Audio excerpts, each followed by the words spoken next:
Hello YouTube, what is up? My name is Sticks, and today I'm bringing you guys my first ever tutorial as well as my first real commentary on this channel.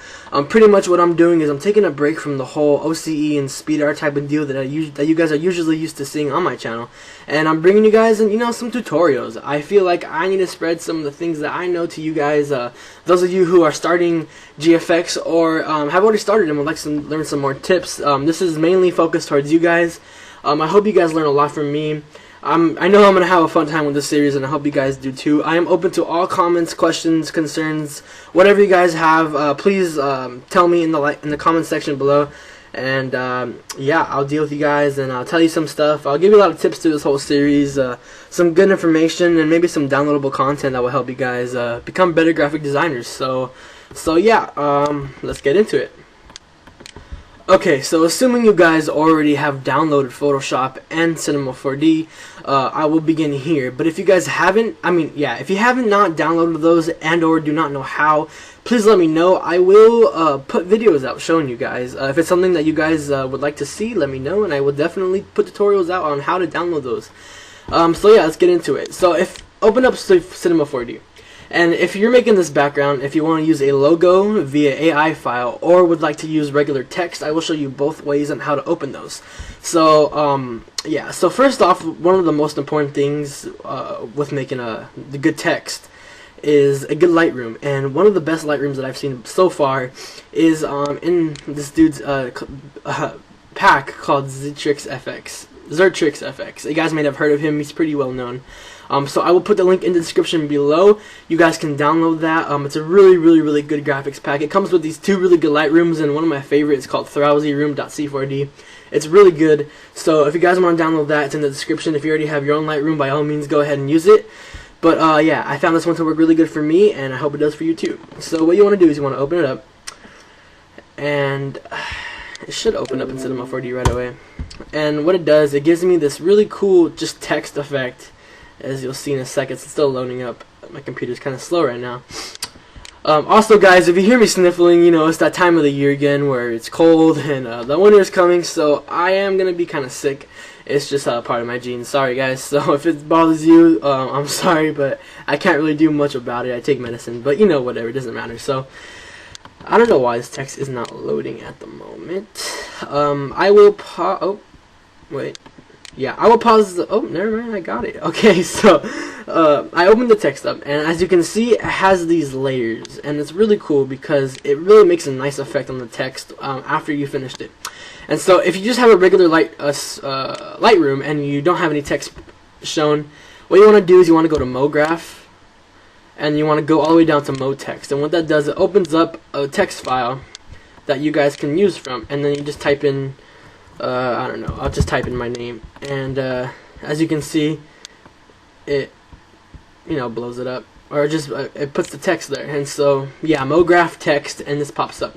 But since I already have text on my own Lightroom, I can just select all of these layers because all of them are the same, so you're gonna want to select all of them, and then change the custom text to whatever you want, excuse me.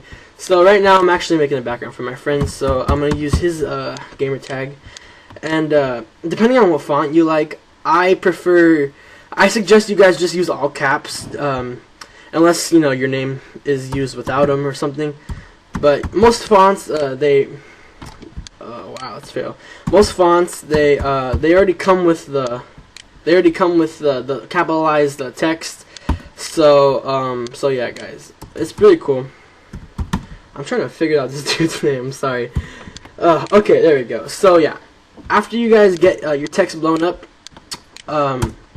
if you have this this Lightroom, it already has pretty much the presets and like just the text layers. I can actually guys show you if you want me to in another tutorial on how to make this effect. It's really cool. I'm actually glad he did it by himself because it's just a really cool template, I think, and yeah, so this color is also changeable.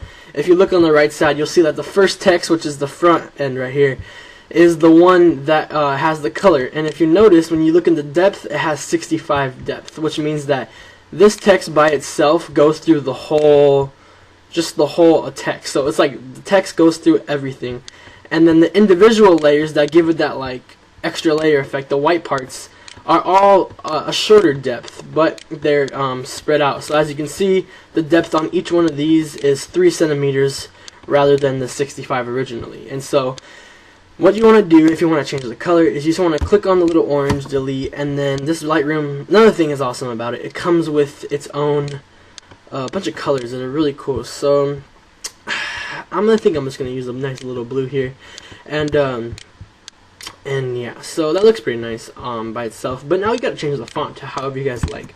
I have a couple of fonts that I like, but I think I'm gonna go with one of my most popular ones. You guys probably seen these in a lot of speed arts. I tend to use this a lot. It's called Venus Rising. It's a very good one. I'll pause it. I'll just pause here a little bit so you guys can see the font. I think you can get it on defonts.com. I might put the link in the description to that. I'm not sure, but it's a really nice font. As you can tell, it's just really clean. It's kind of spaced out a little bit, and it looks really nice. Now, I'm going to set this aside right now, and I'm going to tell you guys how to do the same thing, but with a logo that you guys are importing from Photoshop if you're already at that stage, okay? And so what you want to do is you want to open the Lightroom of your choice, and then click on the merge button, not the open, the merge, okay?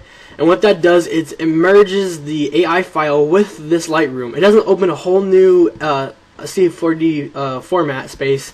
It just lets you add new ones. So I have a bunch of AI files right here actually. Let me see, I'll just use something, I don't know, I have some old text, some old things here. But yeah, this is actually a really old logo that I used to have, but it's an AI file, so yeah, let me just there we go. Okay. And so what's really cool about this is that it can go both ways, meaning like you don't have to have text to do this. Really cool. You can do the same thing with an AI file of your choice. Now, as you can see, the AI files, excuse me, are outlined. They're not filled in. And for those of you that do not know how to do that, I will show you right now. So what you want to do is you want to click on your, oh, you don't have to have it clicked, but it just helps. And then go right under plugins. There's like this little blocks. There's a little block, excuse me, and you just hold that, click and hold, and then move your mouse over to this extrude NURBS, and you let go of the mouse, and it should just put it there. And then what you want to do is you want to drag the little file, that whatever AI file you have, into the extrude NURBS. And now, as you can see, it actually gives it the 3D, or it fills in the text. Now, if you want the 3D effect, you're going to click on the extrude NURBS part, and as you can see, the depth right now is 20, and you just keep scrolling it up and make it as deep as you like, according to your preference, personal preference. So yeah, also guys, sometimes if you open AI files, they have many paths. This one, I was lucky, it only has one path, meaning that it's just all one logo. Sometimes you'll have like a ring, like the Dare logo, if you guys know it. Of course you probably do. It has a ring around the D, kind of wrong, but then it also has that section to the left of it where it's broken off away. So there's like two separate parts of the text, and so what would happen is there will be like a little, it'll have the name of the text and then a little drop down menu. Actually, I'll try to find one for you guys right now. So let me drag that out of that. Let's see, I can use my logo that I use. This is one of my logos that I made, but oh, actually that's the same one. Let me think. So yeah, any logos that have multiple parts are really good to use. Anything that you want, really. Let me see. I really don't know. I'm probably gonna use an old layout. Let me see this right here. Wow, I'm just using all the logos. Okay, I'm gonna pause this video real quick and pull up a AI file that has multiple paths. I'll be right back. Okay guys, I'm back, and I got this Dare logo, and as you can see, if you look to the top of the layer section of Cinema 4D, you'll see that the Dare logo it says Dare and it has plus next to the null. And what that is, if you press the plus, it brings down a drop down menu, and it has, as you can see, two paths.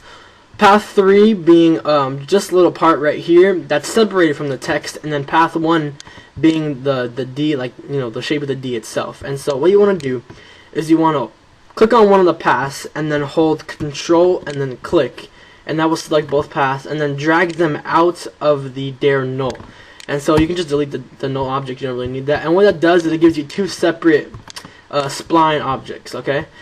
And so what do you want to do, actually, if I go back to that, if you try to get the extrude NURBS and put it in while they're still in one file, it will not work. As you can see, you can't drag it in. See how it just does nothing? It does nothing because you only have the null itself into the extrude NURBS. You don't actually have the paths, which are the parts that you need to fill in. So what you want to do is just take these two out of the null, so you have the path by themselves. And then what you want to do is, however many paths you have is however many extrude NURBS you need. And so I'm just going to copy and paste it. Oh, what happened? What is this? So I'm just going to copy and paste this, and it gives me two of them here. And so that's pretty much all you need, just the number of paths you have with the number of extrude NURBS. And then you drag each one into its separate extrude NURBS. And then what that does is it actually makes it 3D, but individually. And so as you can see, it gives me two extrude files, and that can be sometimes annoying, especially if you don't have them titled. So what you want to do is you want to click on one of them again, and just hold the control click, and it selects both of them. Right click, and then click on, go down to group objects. And what that does, it puts in all in one null file, but they're still 3D, so that's good. And then you can just double click and name it whatever you want. So, oh god. So there. And that's pretty much how you get AI files to make them 3D. And so if you want to like extend it out, you have to open up the null, click on the extrude NURBS, and then I'll make it the same as the text. So I'll put it like 100. I'll put it to 100 depth. And then what you want to do is you want to click on the whole file itself, copy and paste it again, open it up, and then decrease the depth to about, I don't know. If you turn it to the side, you can see the yellow marking indicates the new layer that you're using right now, the layer that's clicked on. As you can see, as I increase or decrease the depth, the yellow line moves. So that tells you how big it is or how small. So I'm going to keep it to around, I'll say 15 depth. And then what you're going to want to do is you're going to want to change it to a different color. So I'll put like a nice black on it. And maybe even add some caps so that it pops out. So what you want to do is click on the extrude NURBS. Down here it will be defaulted on object, go to caps, click on fill it cap on both. And as you can see, it's already popping out a little bit due to the fact that it's getting a little bigger than the usual text itself. And so what you're going to do is you're going to want to put, let's see, 1, keep that at 1, put that at 2, and 2. Okay, actually, you know what, hold on, let me mess with these settings around. What you want to do really is just mess it around to your liking. It doesn't necessarily need to be these exact same sizes, just whatever works, honestly. Wow, I cannot get this right now. Okay, so just go through everything and just do it the way you want. And once you got it situated, as you can see a little bit of black here. And hold on, let me move this around a little bit. And so you can see the file moving by itself. And so, yeah, actually this is not really showing as black. That's one of the main problems at the moment. So I'm gonna scoop both of these up. And yeah, so now as you can see, oh, they're actually both turning black. Okay, so the Lightroom is pretty good, don't worry, don't get me wrong. It has some faults to it.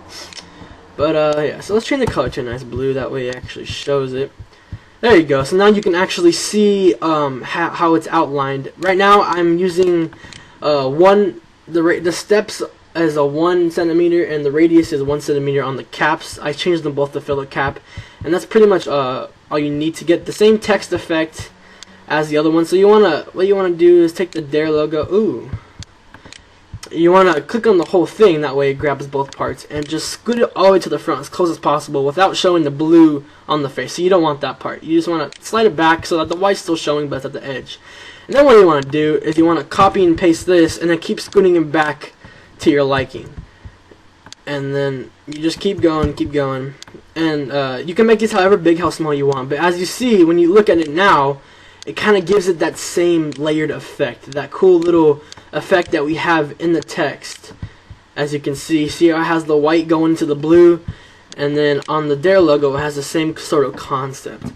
One thing I did notice about this Lightroom is that when you import AI files, the default color is white, and it's really hard, oh, it's not really hard, but it's kind of difficult, especially if you're new, to change the settings. So just mess around with the black, and really the main character, or the main part of the logo is the first one, okay?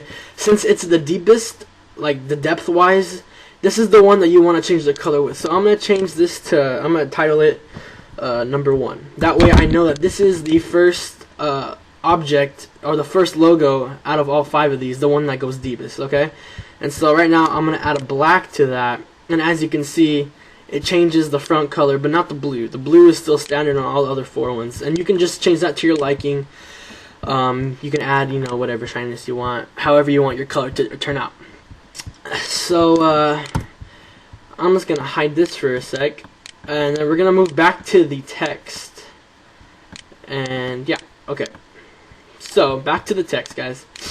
So once you have your text up, this Lightroom is pretty much default. So if you go ahead, oh yeah, real quick, go to, you want to click on the top of your screen. You'll see 3 little play buttons, kind of. They look like the little I forget what those called, but like the little action things that, you know, directors use or whatnot.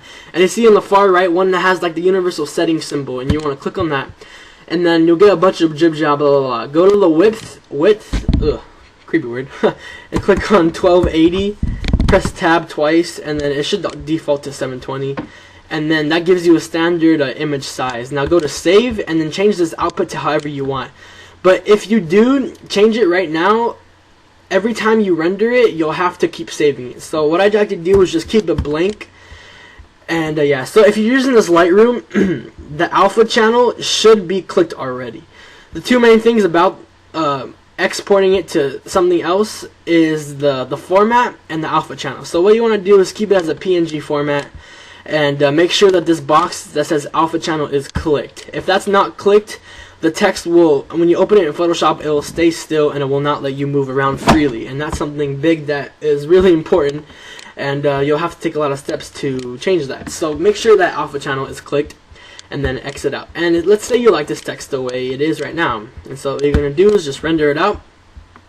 And oh, I have this logo in the background. I don't really want that, so I'm just gonna delete this and then render it out. And this Lightroom, it takes a little bit longer to render, but it comes out really, really nice. So I'm actually gonna pause this video right now, and I'll come back when it's rendered. So see you guys in a second. Okay guys, I'm back, and as you can see, this render actually took a really nice amount of time. It actually took under 4 minutes, which is actually pretty good. Usually my renders take a little longer than that, but this one came out pretty good. And as you can see, the text just looks amazing. One of the reasons why I really like this Lightroom is because it makes the text look so smooth, and just the way it's laid out looks really nice. And as you can see, the white really looks cool, and you can see shadow effects right here next to the R. It just makes it look really nice.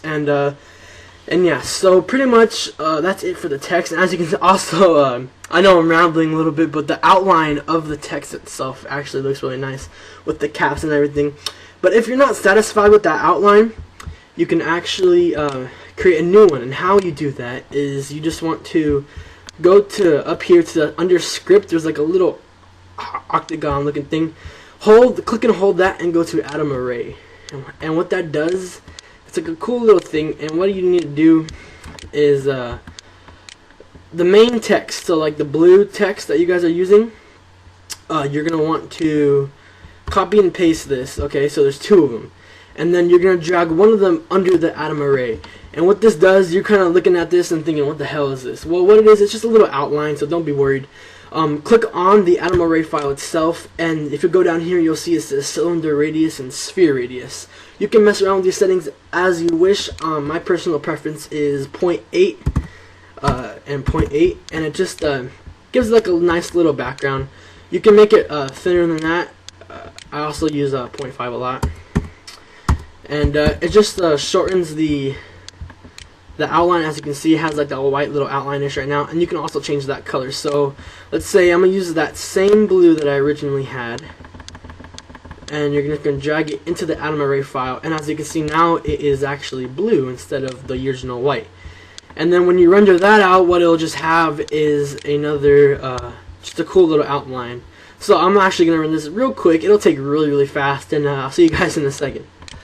Alright guys, I'm back, and as you can see, the atom array really makes the edges of the text really stand out compared to the last render we had. You can see how the edges are kind of outlined, but they're not really, straight on some points, especially on the curves of the Y and the C. But when you use the atom array, it kind of smooths it out just a tiny bit, gives it like a little twirly effect, as you can see that. It's really cool.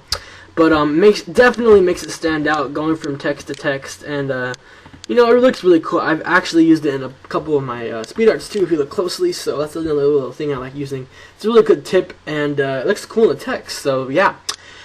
Alright, and now I'm going to go back to the logos right now, so just, what do you call it? You just want to hide all the text, and how you can do that actually, if you don't know, is next to the text, when you open it up, there will be little check marks, and what you want to do is you want to start at the top of the text, or the top of the layers that are all that you want to hide. So keep all the layers that you want to hide close to each other, and then click the top one, and as you can see, it'll make it an X, but then drag it down, and you'll see like a little paintbrush, and it'll just keep making little X's until it's all pretty much gone. And I don't know why this disappeared. Oh, okay. So pretty much just keep going through all of them until they're gone, and I don't know why this isn't working at the moment, but we'll figure it out soon. Okay, just keep messing around. You also have this little cool effect that I don't really use, but then you can hide it like that. And so, yeah, so I'm getting back into the AI file, or the logo that you guys are using. Back to the Dare logo. As you can see, it's pretty much the same process. You can tell by the by the layers that it's kind of like a similar looking deal, how they're separated. And if you're one of those people like me and has to get it perfect, you can space them out however you like. I just like when things are even. It looks much better, more professional in a way. And yeah, so give me a second. I'm just gonna even these out. Okay, these are pretty much even. And so if you like the colors and everything, if you like the way this is, if you're fine with everything, then just go ahead and render out the way it is at the moment. So I'm gonna render this out. This it is a merged logo, so it might take a little bit longer, but I will definitely be back to show you guys the result. I know I keep on starting and stopping you guys, but it's all leading up to a really good product, I promise you. So just stay tuned and see you. Alright guys, I'm back, and as you can see, this looks kind of cool. Actually, the colors are a little off for me to my liking, but as you can see, it still has that same little layered effect. And the render time actually took really nice, not too long. As you can see in the bottom left-hand corner, next to the percentage, it's actually 346, and the text without the atom array took 343. So 3 seconds longer, not a big deal. And also, you guys can do the atom array thing on this too if you'd want. The only difference is you cannot drag the null into the atom array. You'd have to take out the extrude NURBS and import them separately. So what I want to do is I have this first text, and what I'm going to do with it is the first layer, which is the front layer, what everyone sees first, is the one that you want to have atom arrayed. If you want the whole thing to do it, by all means go ahead. It's going to look a little bit weird, but I mean it's still possible. And so what you want to do is you're going to want to click on the first one, copy and paste it, and then take the extrude NURB files out of the null, and then you can just delete the little null 6 thing. And then what you want to do is you want to get the atom array and drag each one into it. Now this looks a little bit different due to the fact that it is on a logo rather than a text, but it looks kind of creepy right now. You guys are probably scared a little bit, but same thing on both of them. You can actually hold shift and click both of them at the same time, so they edit at the exact same time. And then I'll do 0.5 again on both of them, and shrink the text down a little bit. Hold up, let me get that situated. One of them is 5. It's not really good. You don't want that. So now that you got to 0.5, on logos, I actually found out. Oh, let me change that. Oh, on logos. Hold on, guys. Sorry. Okay. What's going on here? I am freaking. Okay, I'm just gonna delete this. We don't really need this anymore anyway. Okay, sorry about that. On logos themselves, they'll actually have the lines, as you can see right now. They'll have the lines going through the whole text. So as you can see, if you like that effect on logos, then I suggest using the atom array. If not, then don't use it. But I mean, it kind of looks cool if you render it out. And also, you can change the color of the outline to your liking. So I'm gonna combine these since they're pretty much the exact same layer. They do the same thing, and I'm gonna make this a nice let me see, color that'll stand out. Let's do red, why not? But yeah, so obviously you see how it stands out, or how it changes all that, and then you're just gonna want to render it out. I kind of chose a bad color for it due to the fact that the colors are a little bit off balance, but it's fine. And right now this text is being stubborn, but yeah, okay, so just render it out, and I will show you guys what it looks like when I come back, so stay tuned. Alright guys, I'm back, and as you can see, I used the red not to add a really nice style, but just to show how it outlines. It outlined pretty nicely. Of course, you guys can change the colors. It doesn't have to be like this, but the render time on this is actually 7 minutes and 12 seconds, and whereas on the text, it's 7 minutes and 35 seconds. So, they're relatively rendered time. They're around the exact same time with the same internet. So, if you have a decent quality internet, then you're fine. But yeah, so that is all I have today for this episode, guys. I hope you enjoyed. I know I had a really good time making this. If you guys would like to see episode 2, we need to get this video up to 10 likes. That is the only way I'll make episode 2. I really want to make it out, so it's only 10 minutes. 10 likes, guys, so please do that. Also, one big thing. I am selling a custom text just like the one on my channel background for $1. It's a really good deal. I highly suggest, in fact, that you guys look into it. It's a really good deal, especially because some people are selling for like 10 bucks, which is out of this world. It's retarded, and it's only $1, guys. And it's the reason why I'm charging for it in the period, because it actually takes quite a time to do and perfect. But yeah, it's really cool text, guys. I'd suggest you look into it. I will have like a kind of page at the end of this video explaining how to get it, so check that out. But as I said, guys, please like, comment, and subscribe. It means the world to me. I like to see your feedback, so anything you guys have to say, like I said at the beginning of the video, I'm open to all comments. And so yeah, I hope to see you guys on episode 2. 10 likes is all we need. And yeah, so as always, my name is Sticks, and I will see you guys hopefully in episode 2. Peace out.